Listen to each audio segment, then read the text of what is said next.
सोचो, सुबह उठते ही तुम्हारे फोन पर एक नोटिफिकेशन आए, 2350 rupees credited to your account. शाम को फिर एक message, 1200 credited.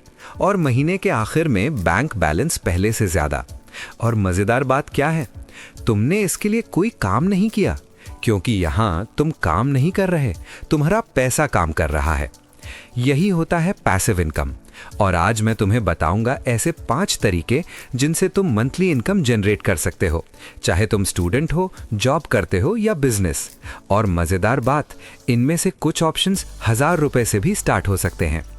Method 1, P2P lending. पहला तरीका थोड़ा अलग है। यहां तुम अपना पैसा डायरेक्ट लोगों को लोन देते हो, मतलब बैंक की तरह। इसे कहते हैं पीयर टू पीयर लैंडिंग। इसमें प्लेटफॉर्म्स तुम्हारे पैसे को कई बोरोवर्स में डिस्ट्रीब्यूट कर देते हैं ताकि रिस्क कम हो। एग्जाम्पल, अगर तुम 1 लाख रुपए इन्वेस्ट करते हो और एवरेज 20 to 25% रिटर्न मिलता है, तो हर महीने EMI के फॉर्म में इंटरेस्ट प्लस प्रिंसिपल तुम्हारे अकाउंट में आता रहता है। लेकिन याद रखना, यहाँ रिस्क भी होता है, क्योंकि कुछ बोरोवर्स डिफॉल्ट कर सकते हैं। इसलिए हमेशा डाइवर्सिफिकेशन जरूरी है। Method 2, bonds. दूसरा तरीका है बॉन्ड्स। ये बेसिकली ऐसा है जैसे तुम किसी कंपनी या गवर्नमेंट को लोन देते हो और बदले में वो तुम्हें फिक्स्ड इंटरेस्ट देती है। कई कॉर्पोरेट बॉन्ड्स में 10 to 12% तक एनुअल रिटर्न मिल सकता है।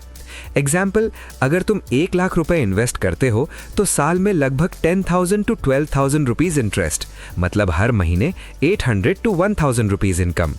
सबसे बड़ा फायदा, स्टॉक मार्केट क्रैश हो या बूम, इंटरेस्ट आता ही रहेगा। Method 3, dividend stocks. अब तीसरा तरीका स्टॉक मार्केट से जुड़ा है। कुछ कंपनीज अपने प्रॉफिट का हिस्सा इन्वेस्टर्स को देती हैं।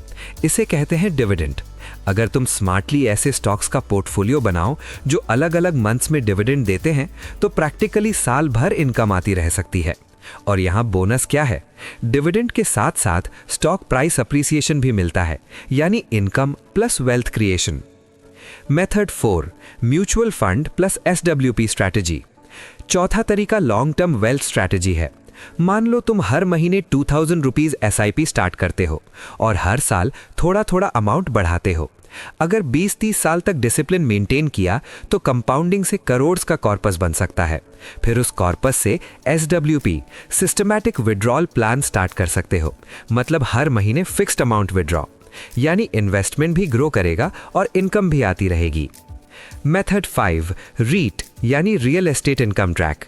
पांचवा तरीका रियल एस्टेट से जुड़ा है, लेकिन यहां तुम्हें प्रॉपर्टी खरीदने की जरूरत नहीं। इसे कहते हैं REIT, real estate investment trust.